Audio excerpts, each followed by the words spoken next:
And when people try to tell me, you know, that just the color of your skin can disadvantage you. I mean, I was disadvantaged, sure, but it wasn't because of the color of my skin. It was because of decisions that my parents made. Which they fell short of. What did Obama do that drove backed up the police violence stuff? He backed up the myth of police. It's the myth of police brutality. I'm not done. If they're wrong, he added fire. He added gasoline to a fire that was simply untrue. The myth of police brutality as something that was a problem facing the myth of police brutality. Maybe it's me. Maybe I live in a bubble. As an African-American woman in this country, some things that I'm actually afraid of are the education system and the prison system. These are two institutions that actually do systematically oppress and disadvantage African Americans. I mean, I was disadvantaged, sure, but it wasn't because of the color of my skin. It was because of decisions that my parents made. These are two institutions that actually do systematically oppress and disadvantage African Americans. First and foremost, stop selling us our own oppression.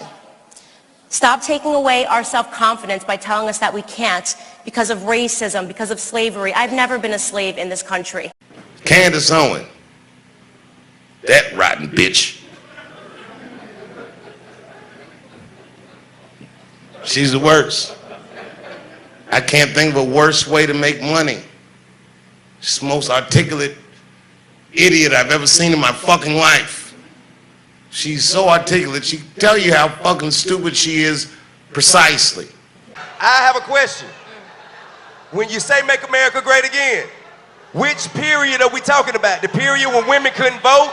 The period when we were hanging from trees? I'll answer. Or like the crack era? Which period in America are you trying to make America like So again? I actually think that I would totally rock a hat right now that said make Black America great again. Because Black America, make America. Before, We're talking about make America. That wasn't the question. I am answering your question. Which period was America great that we're trying to replicate? Well, which era was it? Tell me. I think I'll answer your question. Tell me. I'm ready to answer your question. Which era was it? What? Which era was so great? Here's the thing that you guys are forgetting. America was actually one of the slavery was all over the world. All over the world. America was. No, I'm not saying it's okay. So why are you saying oh? Hey man. America was one of the first countries. I want to like you so bad. I'm trying to answer your question. Smart. I want to like you so much. I can't answer the question. I want to hear you. I want to be able to hear them. I want to be able to hear them. If I can't answer the question and you're just going to boo when I say slavery was all over the world, which is a fact, why are you booing a fact? Because you're making light of. No, I'm not. You're making light I of haven't the gotten into my points. enslavement I'm not of making people that look like us. You can't make light of that. That ain't nothing you I haven't breeze even over. finished the sentence. How am I making light of You anything? started with some bullshit. Okay.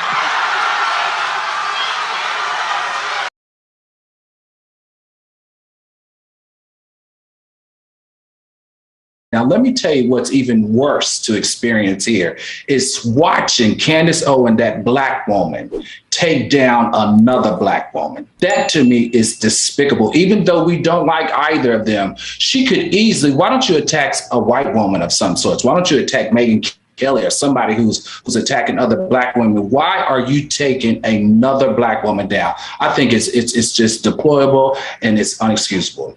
She would never do that. She only goes after Black people, and she always points out our flaws and what's wrong with us. And she's like, and you know what the sad thing is? She's really articulate and she's intelligent. So when she packages her dirty, mean-ass message, it sometimes sounds believable to people. They're like, makes sense. Right. You know what I mean? I can't tell you how many racist white people, Trump supporters, have come to me thinking that they're going to bond with me over, you know, I really like Candace Owen, thinking I'm going to support her because she's a Black woman. Mm-hmm. She's Black on the outside. You are acknowledging that what we're talking about has nothing to do with racial differences or racial disparities. Right. They are disparities and they are privileges that are afforded, but it has nothing to do with the color of our skin. You can have the same exact privileges if you make the same exact behavioral decisions.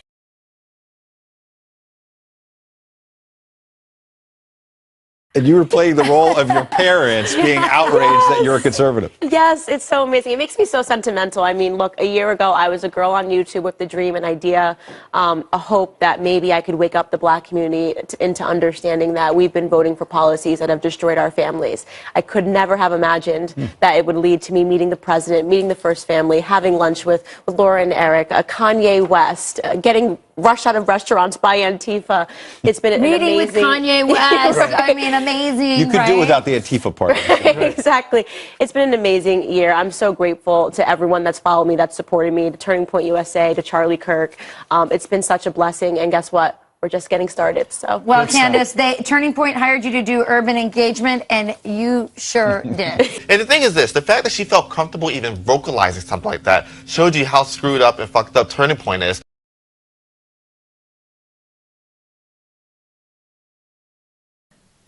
I just have to say that I object strenuously to your use of the word hilarious.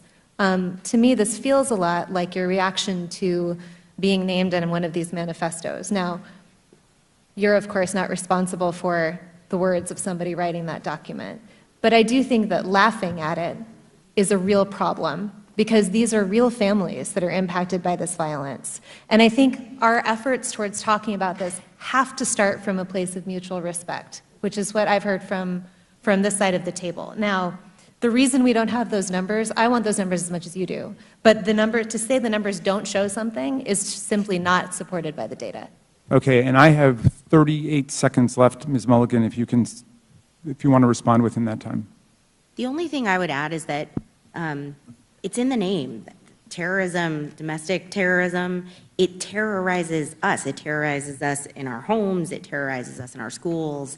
And to the points made by the other panelists, it is disproportionate to its impact on any individual life, and it's not.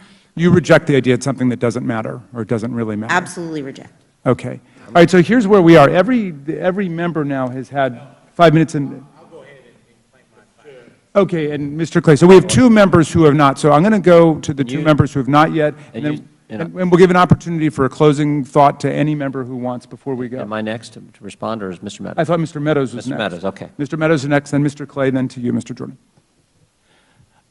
Ms. Owens, obviously this is a gang up on you. You know, we're giving these witnesses the ability to do a rebuttal on you, and so you know, I find it unfair. You are acknowledging that what we're talking about has nothing to do with racial differences or racial disparities. Right. They are disparities, and they are privileges that are afforded, but it has nothing to do with the color of our skin. You can have the same exact privileges if you make the same exact behavioral decisions.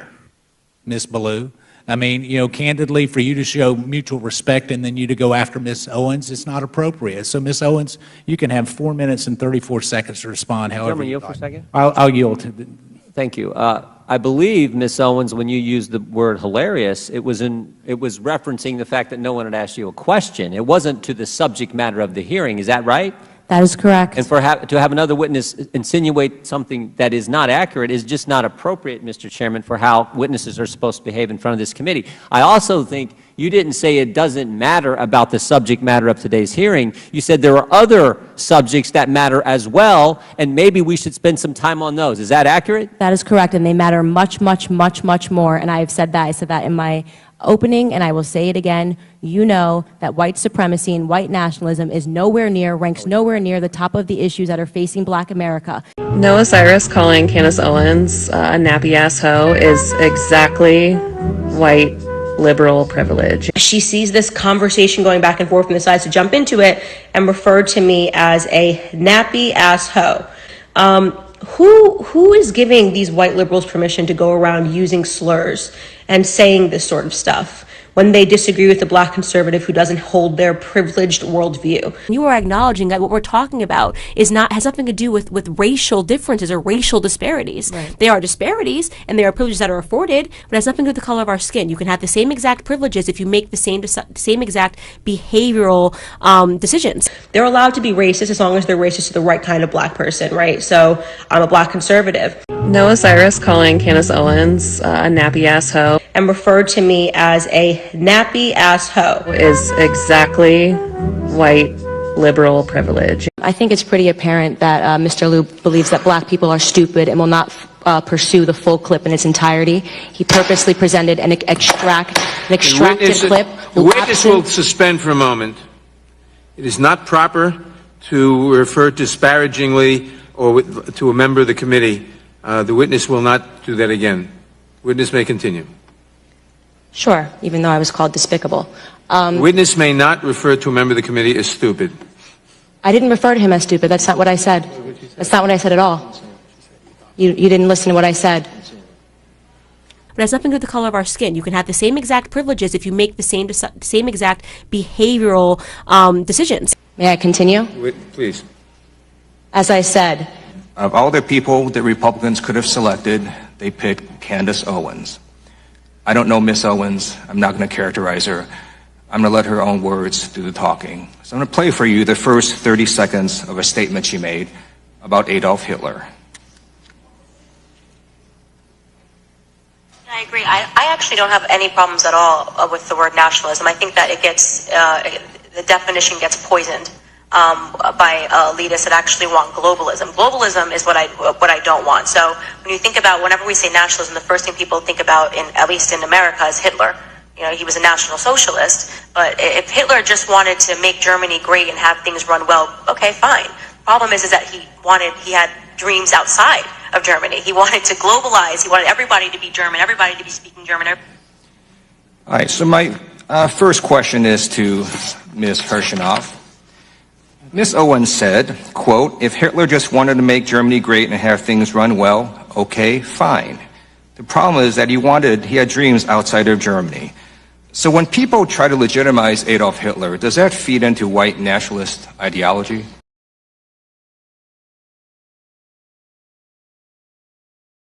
I received word on my way in that many of the journalists were confused as to why I was invited, and none of them knew that I myself was the victim of a hate crime when I was in high school. But it has nothing to do with the color of our skin. You can have the same exact privileges if you make the same exact behavioral decisions. At the conclusion of the movie, I noticed that I had 4 missed voicemails, and when I went to listen to them, I was horrified by what I would discover. I heard 4 male voices, and they were alternating. They were sometimes screaming, they were sometimes laughing, they were even at certain points singing. And here are a few excerpts of some of the things that were being said to me. If there's a way to summarize it, in short, they told me that they were going to kill me. They told me things like they were going to tar and feather my family, that they were going to put a bullet in the back of my head as they had done to Martin Luther King. They told me in so many words that I better not be home. I was absolutely traumatized, and in terms of action, I didn't really do much. But it has nothing to do with the color of our skin. You can have the same exact privileges if you make the same exact behavioral decisions. It's like we're all racist towards our own selves. Nobody wants us dead more than we want ourselves dead. I mean, there are, what, 6,000 Klansmen left in our nation? You want me to actually process that as a legitimate fear every day when I wake up? I was absolutely traumatized, and in terms of action, I didn't really do much.